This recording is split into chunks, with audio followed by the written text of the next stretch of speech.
லூக்கா 14:26 எப்பொழுதும் என்னை தொந்தரவுப்படுத்தின ஒரு வசனம். ஏன்னா அதுல தாயும் தகப்பனையும் வெறுக்காவிட்டால் எனக்கு சீஷனா இருக்க மாட்டான் அப்படின்னு இயேசு சொன்னதை போட்டிருக்கும். ஒரு அன்பை போதிக்க வந்த தேவன் எல்லோரையும் நேசிக்க வேண்டும், சத்துருக்களை கூட சிநேகிக்கணும்னு சொன்னவர் எப்படி தாயும் தகப்பனையும் வெறுக்கணும்னு சொல்ல முடியும்?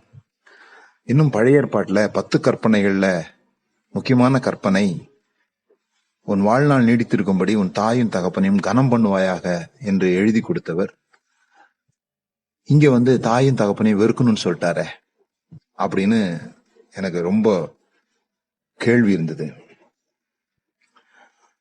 ஏன்னா நான் அப்படிப்பட்ட ஒரு சபையிலிருந்து வந்தவன்.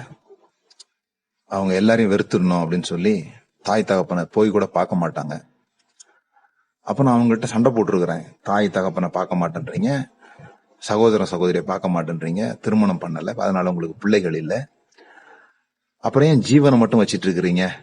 அந்த வசனத்துல ஜீவனையும் வெறுத்துடணும் தானே போட்டிருக்கு அப்படின்னு நான் கேட்டது எனக்கு ஞாபகம் இருக்கு. அப்போ எனக்கு இந்த கேள்வி, அதே போல ஏசா யாக்கோபு இந்த கதையிலையும் ஏசாவை வெறுத்தேன் யாக்கோபை சிநேகித்தேன்னு சொல்லும் போது எல்லா அநியாயமும் பண்ண, ஏமாற்றின, தகப்பனை ஏமாற்றின ஒரு மகனை சிநேகித்தேன்னு சொல்றாரு. ஏதோ அப்பாவியா ஏமாந்து போறவனா இருந்த ஏசாவை வெறுத்தேன்னு சொல்றாரு. ஏன் வெறுக்கணும்? யாக்கோபை சிநேகித்தேன் ஏசாவையும் சிநேகித்தேன்னு சொல்ல வேண்டியதானே? ஏன் இவனை வெறுக்கக்கூடிய அளவுக்கு ஏசா என்ன காரியம் செஞ்சிட்டான் அப்படின்லாம் எனக்கு கேள்விகள் இருந்தது. அப்போ எபிரேய வார்த்தை அதை எப்படி புரிந்து கொள்கிறார்கள் என்று நான் தெரிந்து கொண்ட போது உண்மையிலே அது பெரிய ஆச்சரியமா இருந்தது.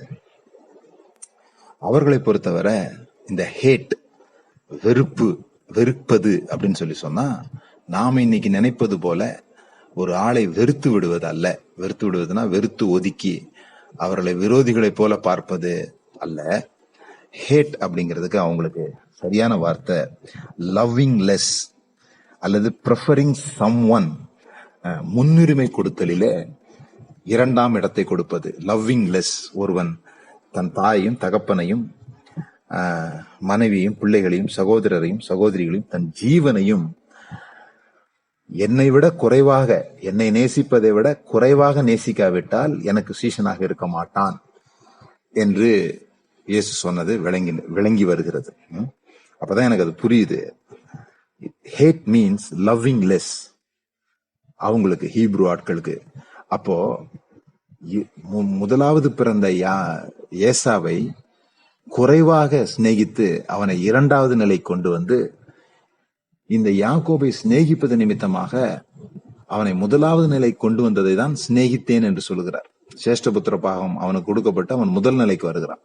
அதை சிநேகித்தல் என்றும் 2ஆம் நிலைக்கு வருகிறத வெறுப்பு என்றும் பவுல் ரோமர் புஸ்தகத்தில் எழுதியிருக்கிறத நான் புரிந்து கொண்டேன்.